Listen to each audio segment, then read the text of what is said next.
Hi guys, welcome to PV channel. ఈరోజైతే నేను గోంగూర పప్పు చూపించబోతున్నానండి. గోంగూర మా చేనులో పండించిన గోంగూర అండి. పల్లెటూరు స్టైల్లో చేసి చూపించబోతున్నాను.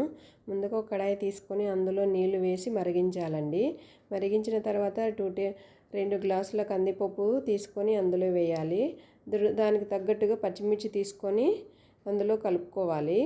కలిపిన తర్వాత అందులో కొద్దిగా జీలకర్ర, కొద్దిగా పసుపు వేసి బాగా కలుపుకోవాలి. కలిపిన తర్వాత అందులోనే కొద్దిగా వెల్లుల్లి రెమ్మలు వేసి మరగనివ్వాలి. ఇలా మరిగించిన తర్వాత కొద్దిగా అది పప్పు అనేది ఉడుకుపడుతుంది. పట్టిన తర్వాత మనం గోంగూర తీసుకొని ముందుగా వాష్ చేసుకోవాలండి. వాష్ చేసుకున్న గోంగూరని సగం పప్పు ఉడికిన దాంట్లో పెట్టేయాలి.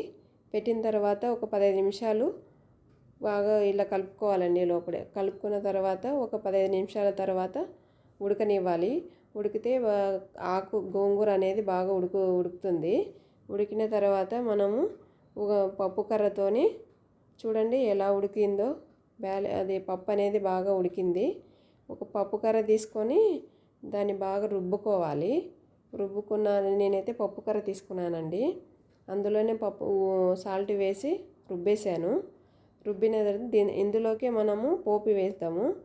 ముందుగా ఒక కడాయి తీసుకొని అందులో 2 టేబుల్ స్పూన్ ఆయిల్ తీసుకొని అందులో జీలకర్ర అన్నీ వేసాను.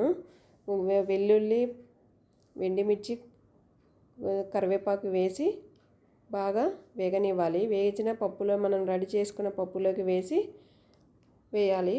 చూడండి, రుచికరమైన పప్పు రెడీ.